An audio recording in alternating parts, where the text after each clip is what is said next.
সুদিন বড় বড় অবহেলায় আসে। বাবা মায়ের বয়স হয়ে যায়, তাদের চোখে নেই আর নতুন কোনো অপেক্ষা।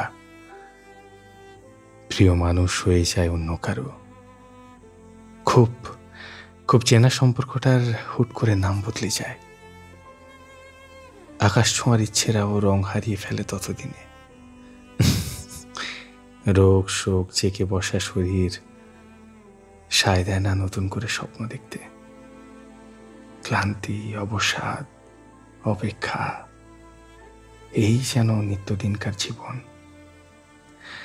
সুদিন বড় বড় বেলায় আসে, তখন কিছুই আর আগের মতো থাকে না। থেকে যায় কেবল কিছু পাওয়ার অপেক্ষা। এই তো আমাদের জীবন।